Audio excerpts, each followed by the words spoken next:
This is my version of a rain barrel water catching system. I catch the water right off the roof. I altered the downspout right over here to go into it, so all the rainwater that goes on my one back roof goes right into here. And I have the downspout hooked up so I can reconnect it.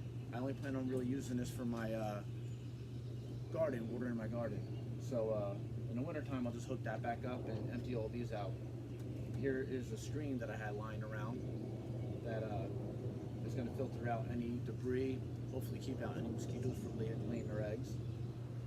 Here is a rubber seal from the top of 5-gallon buckets that I garden with. So I just took the seal right out of the lid, and that's what's holding that together.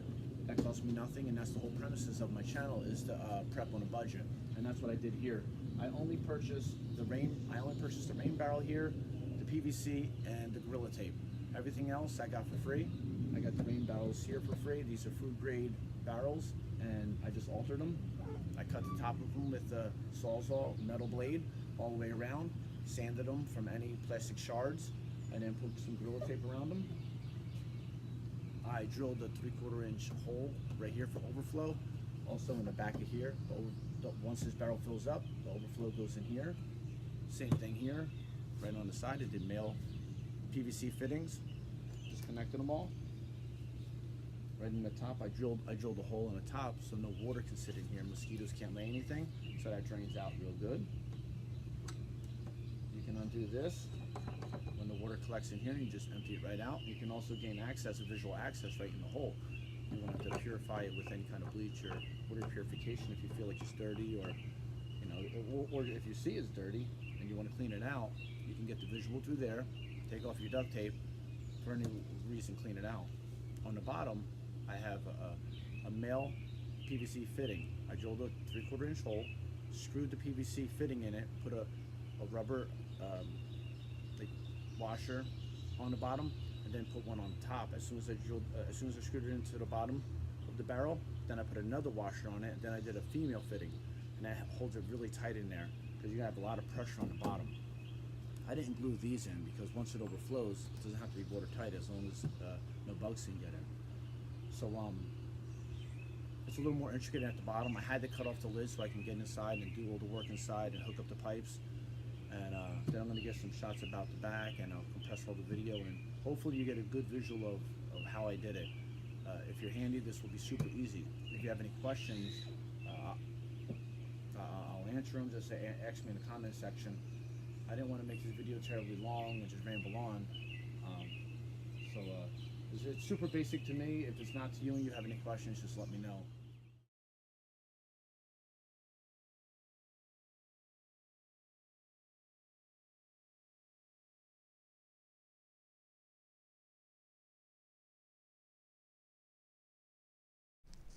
Now this is underneath the rain barrel, where there's a rubber washer, the male fitting, which is going into a female fitting inside, which I just showed you, and then it goes into a 90-degree PVC elbow, then into another pipe right through the wood where I drilled a nice sized hole. This is the PVC I have coming out of the original rain barrel right into there. It's a 3/4 inch PVC with some fittings going into a 3/4 inch electrical. You'll find this down the electrical aisle at Home Depot. And it goes right into here. And then that's a male fitting going into a female fitting from inside. It keeps it nice and tight. And then you put a little PVC in between just to connect them. I did not glue these, but I had to glue everything else because of the water pressure. Then these are connected, these are connected. Here's an overflow, because when the water can't go anywhere, where's it gonna go? It goes in the overflow. I have it just going right down there into a brick, but I plan on making it a little bit better. I have a spot right there. I'm gonna go right on outside of my fence. This goes to this pipe, goes down and goes out. I'll show you on the other side where my spigot is.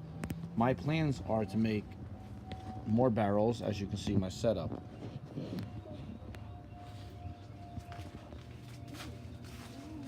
And what I built down here is I just put some 6x6 that I had laying around the yard. I connected them all, and then I put some 4x4s, and then I built a box out of some 2x8. Then I put some cross beams here just to hold the weight of the water. Then underneath, I'm gonna give a little more explanation of what I did with underneath and how I hooked it up and how the water comes out. The water comes out into these right here where I teed it off, and that's how it gets fed. This is the end of the spigot where the water is going to come out. I'm going to let you see the pressure, and then I'm going to hook up a hose to it. And this is for the first time. Let's see, because it just rained after I hooked everything up. Now at the bottom of all this right here, I put, as you can see the purple, I put the primer, I put the proper glue, because the water pressure would totally rip this apart. There's no way you can hook this up without putting the proper primer and cement. On the top where I hooked up the barrels, I did not put the primer and cement, but here you have to. If you want to make any alterations, you're gonna have to cut it and put a fitting, etc. So let's see what kind of pressure we got here. Let's see. That's some good pressure. Let's hook up a hose, and I want to water my garden with this. So let's see what happens. We have approximately 100 feet of hose hooked up. So I think that that's going to definitely affect any pressure. I think 75 feet of hose would be perfect. Let's see, let me help her out a little bit by moving the hose. She's able to get right back to the garden. Now, when the rain barrels are a quarter or a third filled, the pressure is not great enough for her to hold the hose this high. I've tested it just when I was putting them all together, and when they're a quarter or a third filled, there's not enough pressure for her to raise it this high. When I raise it this high, the water just stops. So the higher the rain barrels that are filled, the greater the pressure, and then you can raise it up. I want to hook up a PVC rain irrigation system where I could just hook this hose up, turn it on, and leave. I'm hoping there's enough pressure, but from what I see, it looks like there's going to be enough pressure. She's a little caught up on the hose. I'll help her with that.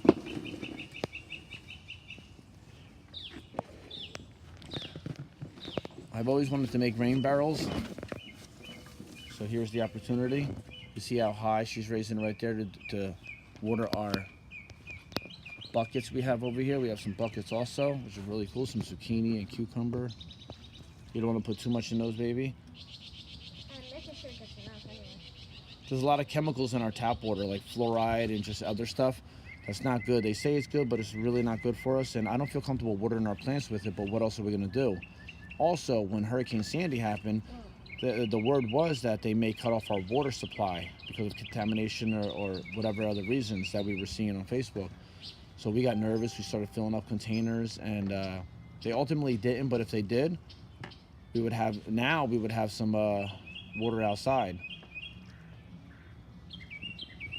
And also, the FEMA says that you should have 1 gallon of water per person per day in case of emergency. Right now, we have 150 gallons, and we're gonna end up having a lot more once I grow the rain barrels. So, and we have storable food, as you see from my other videos, and you have to rehydrate those with approximately 4 cups of water per package. So you need your water. I also have a ProPure water system I'm going to be making a video on, and you can actually purify the water in that. And this is, if you can see, hold the hose steady. As you can see from a close-up, the water is really clean. That's dirt in the background, but I checked it out. The water is really clean. But you can always put it in your ProPure just to be extra safe, or your Big Berkey, whatever you decide to buy. I'm going to go over all that and tell you what the options are when I make that video. I hope all this was useful to you. If you have any questions, please ask. I'll get back to you as much as I can, because I like helping out the prepper community. And please share my video, comment on it, like it, etc. And I know it's exciting for me to build, and if you're a prepper or want to be, this is an exciting time.